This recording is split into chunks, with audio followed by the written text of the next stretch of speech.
Tole kabajamtootaaf daawwattoota keenya kun qophii keenya sagantaa addaa isiniif qopheessine nama baay'ee jaallattaniif kabajan yookaan baay'ee jaallanuuf qaban nama guddaa tokko argadhee isaanii wajjin turtii gochuudhaaf jedhee fuula isaanii gaafadhee isaanis eeyyamamoo ta'anii as istiidiyoo keenyatti argamanii yaadannoo laachuu isaaniitiif baay'ee galateeffachaa maqaa koo maqaa daawwattoota keenyaani amma isaanuma ijoolleen isin barsiisa akkuma beekamu COVID-19 yookaan immoo corona virus biyya keenya yookaan addunyaa kana weeraree gatii jiruu fi of eeggannoo barbaachisaa yookaan fageenya keenya eeggannee yookaan immoo maaskii face mask jedhamu fuulatti uffannee afaanii funyaan keenya cufannee qophii kana duukaa taasisna. Tolega maskii keessa nuti nu godhatani. Ayya gurbaabe ifa mana godhi maalo ammas karaadha deemaan jira ijoolleen maaksii naan jennaan birrii meeqan naan birrii 5 jedhan birrii 475 naa kennaan dinnaanii itti dhiisee dhufe ka. Kunyaanuma cuqqaallachuu namni wanti guddaan tolega maqaa keessa baay'ee kanaas hin dubbifna. Maqaa keessan eenyu isiniin jennu? Maqaan koo abbaa kennaa hundumaa bobeessaan jedhama. Tolega maqaa keessan bobeessaa jettaniitu maqaan keessan kana maalirraa kaanii isin moggaasan dhalootaan argattamoo akkasumattiinidha? Maqaa kana faarsaa tokko jira. Neechi qabsiisi haa biddee fuudhee faarsaa jedhu tokko jira. Faarsa kana gaafa dhaggeeffadhu na keessatti humna godhata. Strengista strangization na keessatti ta'a. Diitee faarsaan kunoo kennaa koo dha'u maaliif inni ittiin qabsiisu jedhee kanumaan inni bakka maqaa koo bobeessaa jedhe malee dur maqaan koo Bukuree Balliyyuun jedhama. Tole garbicha gooftaa waaqayyo baay'ee isin guddisaa jira jechuudha. Dogoggorteetta akka nama sagalee waaqayyoo dubbisuu fi akka nama sagalee waaqayyoo xiinxalu waan activist godhu activist akka nama godhu tokkotti yoo sagalicha xiinxallee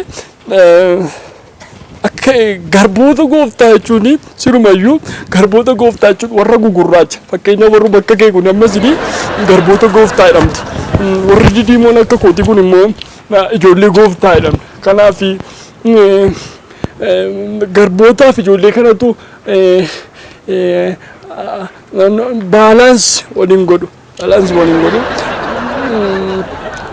Kana malee yaada kana wajjin kan wal qabatu matsaafota tokko nan dubbisa. Matsaafota saayikoloojistii matsaafota waa'ee kana dubbisan nan dubbisa. Amma fakkeenyaaf yoo fudhatte matsaafa Oxford English Dictionary jedhu tokko yoo fudhatte waa'ee kana sirrii taasa. Matsaafa achillee University Oxford itti barreeffame Dr. Miles Munroetiin. Kana malees matsaafii English Mega Grammar Dictionary jedhu tokkosi obboleessa keenya biiligraamiin kan barreeffame suni baay'ee waa'ee kana cibsu. Kana malees illee matsaafa biyya keenya keessatti matsaafi saayikoloojii barreeffaman matsaafa LL Dictionary jedhu tokko waa'ee kana sirriitti bal'isanii ibsu. Waa'ee kana baay'ee dipendi godhanii ibsu.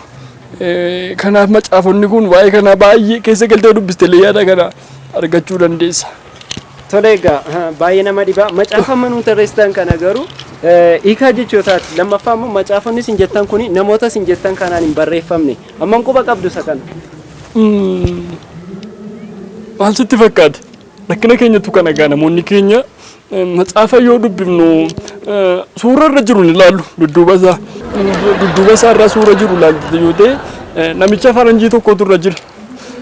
Bakka matsaaficha kan barreesse bakka namichi kun Dr. Miles Munroe jedhama jedheen shakkii man qaburraa ka'eemanii madaalee magimmitii manaase.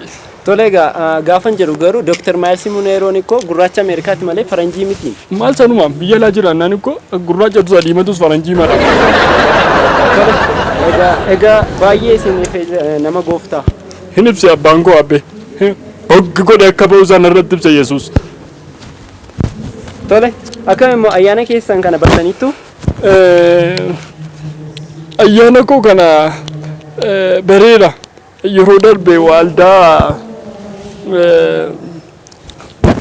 international jedhu tokko raajii bokkoosee wandaaxir na waamee akkas naan jedhe helaa garbicha gooftaa albuuda guddaan si keessatti arga isa baaseen addunyaaf biyyaaf dhalootaaf eebban godha gaafa naan jedhu akka nama waaqayyoo tokkootti yookiin immoo akka nama sagalee waaqayyoo dhugaan sagalee waaqayyoo galiif tokkootti yaadee xiinxalee ol gangashee gadi gangashee itti dhiisee baqadde sokka iddoo siyyuu koo jarrii gaafa isaan argan kun waan baqadde. Maaliif walitti baqattan ergichatti namanne moo? Eeyyee namanne ergichatti iyyuu baay'een gadde dhugaa baay'een gadde ergichatti. Tole egaa maaliif ittiin gadditan? Addin ergicha dhaggeeffadhe iyyuu amma chaayinootaa fi namoota funyaan baqattee akkasii amma baqachuutti hin geenne. Maaliif baqattu? Makiinaa isaattiin illee mee qotanii albuuda baas maayina inni Iskabaatarii. Iskabaatarii isaanitu garaa koo keessa qottiidheen eenyutu gowwaa dhooreen baqadde. Okay. Albuudni jedhame sun yoo ayyaana keessan ta'oo? Ani koo nama xobbee miti yaabbee hafuuratti. Nama waa'ee hafuura sirriitti galee fida. Nama biriifilii ta'e nama ifee fidhaan waa'ee hafuuraa albuudina keessa jiru yaabbee ita miti. Ayyaana keessa koo jiru sirriitti beeka. Ayyaana keessan kana sirriitti erga beektanii maalidha rakkinni keessan? Ayyaana koo waldaatu narra taa'e malee narra taa'anii gadi na qaban malee ayyaanni koo ayyaana akka naannoo yookiin akka safara tokkootti biyyaaf duwwaan turre maalin jedhane akka isaanii dabaarree fan kiristaana afaan koo keessa abaarsin ba'u garuu maalin jedhane akka sana ayyaana koo irra ta'a waaqayyo ayyaana isaanii irra ta'a. Ayyaana koo rakkuma taatan ayyaana isaanii irra darbe kan dhala isaanii irra waaqayyo ta'u maalin jedhe kana caalaa akka ni dabaarree fi akka kiristaana afaan koo keessa abaarsin ba'u kanaan maalin jedhe kana caalaa. Egaa ayyaana koo beekaa ayyaana safaraa miti ayyaana addunyaa waaqayyo naaf kenne jettanii akkam ayyaana keessan kana waldaatti beeksistaniitu? Eeyyee beeksiseera si ilaallanaan jedhan malee. Okay, isin ilaalaniiru ree? Yeroo darbe geggeessitoonni waldatti walitti qabamanii osoo ta'anii dhaqeenii isaan fuuldura taa'aa ture na ilaalaniiru gaafasis kana malee illee dootaa waldichaa kaaffeetti waameenii guyyaa guutuu fuuldura taa'aa oolee na ilaalaa ture innis ayyaanuma koo gadi qabuuf jedhaniitu malee kana caalaa akkamitti na ilaalu laabiraatooriin seenaa immoo manni waansa. Erga akkas ta'e maaliif isin hin ilaalle ree? Gadi na qabuma barbaadanii ayyaanni koo achii beekan isaanii kan caala waan beekanii fi kanaaf jedhanii gadi na qabu garuu ani immoo abbaa koo irraa dhaga'eera ayyaanni kee hin dho'aa akka jaarkaanii bishaan baatee lafa dha'ee ayyaanni kee naan jedhee sagalee dhaga'eera. Akkam ayyaana keessan kana nutti himuu dandeessu? Eeyyee sitti himuu nan danda'a. Ayyaanni na keessa jiru tilasii kaaseeran ayyaana akka naannoo yookiin ayyaana akka safaraa tokkotti beekamu osoo hin taane waaqayyo ayyaana akka addunyaatti beekamu ayyaana qillee yookiin ayyaana dhalachuu gooftaa keenya Yesuus Kiristoosidha. Kan ammoo akkamiin hubattanii? Si dhiba yeroo baay'ee sagalee waaqayyoo nan dubbisa macaafa ergaa Maatiyuus isa lammaffaa gara warra Damaasqootti erge yoo dubbiste hoo bareedduutti ilma tindeessa maqaasaas namicha Naazire jettee hin moggaastadha. Ergaan kun gaafani dubbisu garaa koo keessa barakiinaa foomoodhaan zafazzafee karaa makoo kana keessa miica. Na keessatti ergichatu na keessatti baay'ee humna godhata. Strength strangization ta'a na keessatti ayyaanuma koo yookaan marraa ga'een bareedu. Tole.